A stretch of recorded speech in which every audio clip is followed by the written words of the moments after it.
Hello, name is Sean. Sean Holly.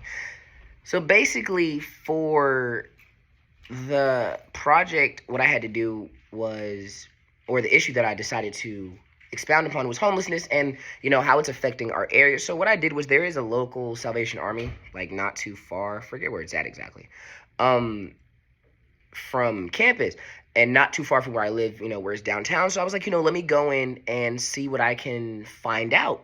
So at the time they had told me, that they usually do volunteers, and I have volunteered there before early in the year.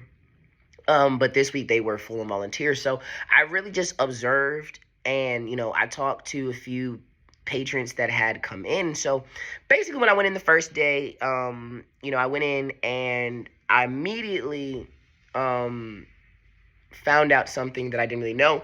When I did work at the Salvation Army last time, I was really just outside, passing out food and stuff. So when I came in this time and I, actually went into that inside the store, I was surprised to find out that Salvation Army, I'm so sorry, Pinky, that Salvation Army sells a lot more than just clothes that, people donate. It's everything from furniture, beds, tents, jackets, clothes, government approved, not government approved, but government funded containers of food, and large portion. You were getting 1.2 liters of beans or macaroni or rice or something for cents, or even up to a dollar or a couple of dollars.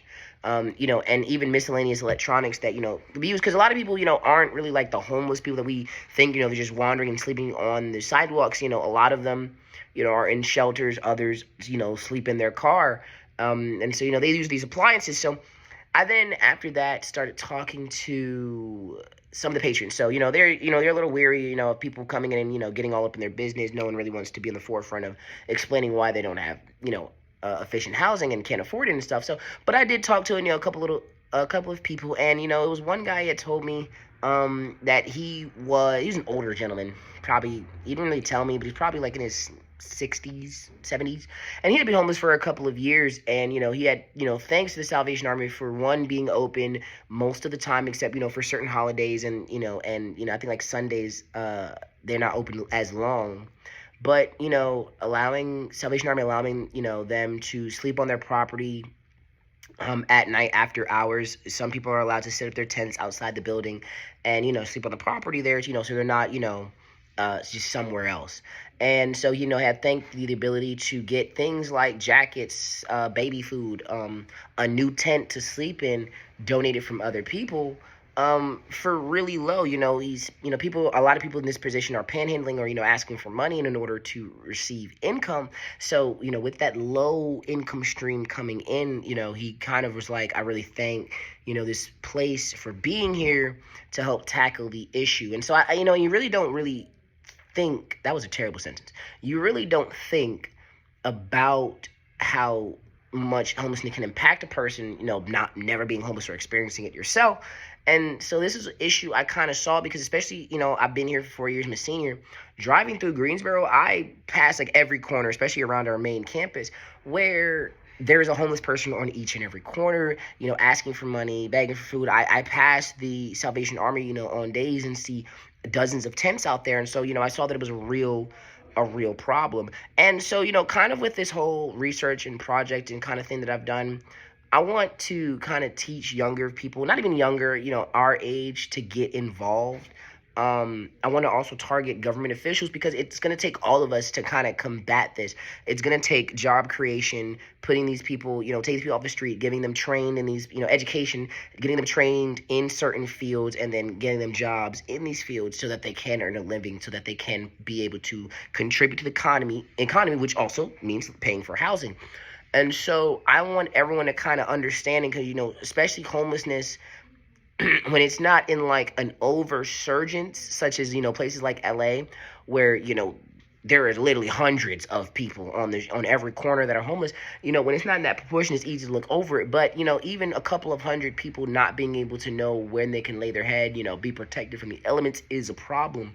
And so I want to, target those, those groups of people, government officials, our younger advocates, to kind of step up and not only, volunteer, but let's make real change to give these people just an opportunity. I do feel like, just the donating and stuff is really just kind of patching holes on a much larger situation. You're not kind of like solving, you're kind of just holding it back. A new sprout, a new, hole pops up, you cover that up, and keep going on and so forth. Um, so I think that this kind of separates, and I think one of the questions I'm looking at was how does this issue reproduce inequality. It's a separation. It's a class difference of people who are homeless and those who are not, and the opportunities that are available with just not being able to have a place of residence. And so it's really time that we kind of step up and address the issue, and then not just patch it up, not just someone to donate a jacket or here or there, but like, let's figure out ways to where they're no longer asking for a jacket, they can now afford it themselves. And so I think, from my own learning experience, it definitely opened my eyes to the struggles of, homelessness in the area. And, talking to people who, I have the blessing, thank God, to be able to go home, whether it's to my apartment, to my parents' house, and have heating and lighting and electricity and Wi-Fi and all of these luxuries that, you usually take for granted. And someone that in this society, in the same year, 2023, are literally living without every single day. So, I think that, this kind of helps us in this course. We're going to need these interdisciplinary skills. We're going to need to see a problem as complex as homelessness, and then be able to use different disciplines and see it from different angles and different walks of life to see if we can formulate a solution to it.